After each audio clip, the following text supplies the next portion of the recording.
You know that moment you're about to say something and you just freeze. Is it bigger, more big, or maybe biggest?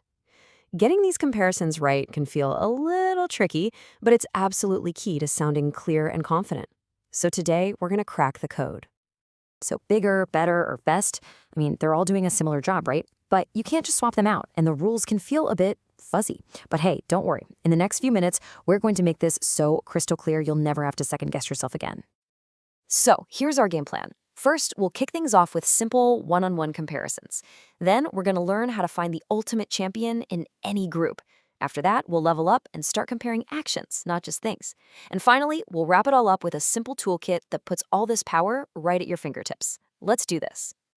All right, let's dive right in. First up, comparing just two things.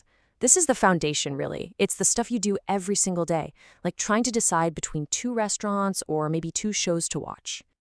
Okay, so the main tool we're going to use here is called a comparative adjective. And really, its whole job, its entire reason for being, is to shine a spotlight on the difference between two things. That's it. It just highlights what makes one thing different from another. And you know what? The rule here is beautifully simple. For short, punchy words like tall or fast, you just tack an on the end. But for those longer words like comfortable, adding another syllable just sounds, well, clunky. So to keep things sounding smooth, we just pop the word more out front. Let's look at a perfect real-world example. White meat is healthier than red meat. Now, healthier does the heavy lifting, but did you spot the other critical word? Than. That little word is your magic connector.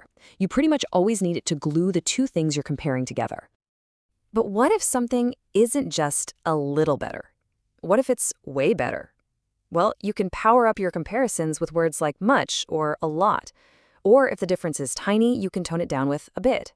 Think of these as little dials you can turn to show exactly how big the difference is. And you can really feel the difference this makes, especially with those longer words. Saying a place is more interesting is, okay, it's a fact. But when you say it's much more interesting, wow, now that has some punch to it. It gives your opinion weight and paints a way clearer picture. So, why does any of this matter? Look, this isn't about acing a grammar quiz. It's about being persuasive. When you can clearly explain why one choice is much better than another, people listen. Your recommendations just carry more weight, and people get what you're saying instantly. Okay, section 1, done. You've mastered comparing two things. But now, let's raise the stakes. What if you're not just comparing two things, but a whole bunch? 3, 10, maybe even 100? It's time to find the one, the ultimate champion. And for this job, we need a different tool. It's called the superlative adjective. Just think of the word super. It's for finding the top dog, the absolute extreme in a group. It's not just about what's better, it's about what is the best, or the worst, the tallest, you get the idea. Now, the good news is the rule for making these is going to feel really familiar. Short words get ES'd and long words get most in front. But, and this is a big but, there's one little word you absolutely have to remember, the. It's not just tallest building, it's the tallest building. That little word the signals that this one is in a class all by itself. Okay, you want a pro tip, a little secret that'll make you sound way more natural? Pay attention to the tiny word that comes after. We use in when we're talking about places or groups, like the smartest person in the class. But we use of for time periods, like the best day of my life. It's a tiny detail, I know, but trust me, it makes a huge difference. All right, pay close attention to this next one because this is a superstar phrase. You hear this structure everywhere. When you combine a superlative with I've ever, like the best movie I've ever watched, you're not just giving an opinion, you're making the ultimate personal declaration. It's one of the most powerful ways to share how you feel. And that's the real power here. Superlatives are how you tell great stories. Saying a roller coaster was fast? Meh, that's just a fact.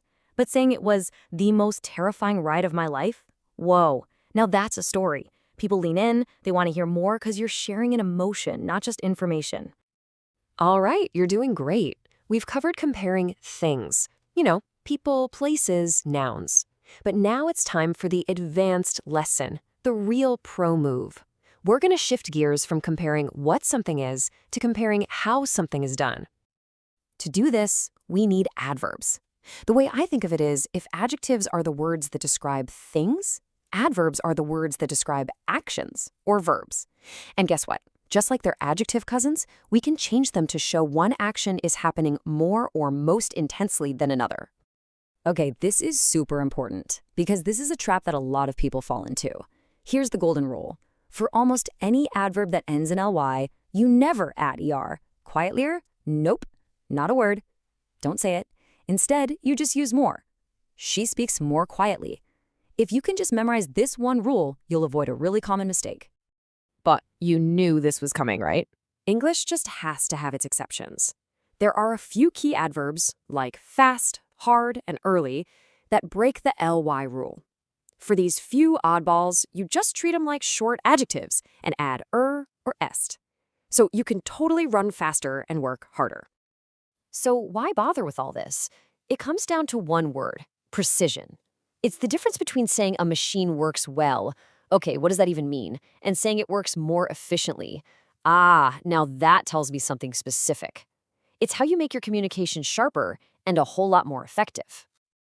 Phew, we have covered a ton of ground here, from simple pairs all the way to complex actions. So now let's pull everything together into one simple, powerful toolkit. Think of it as a final cheat sheet you can take with you. Boom, there it is, your entire guide to comparisons, all right here.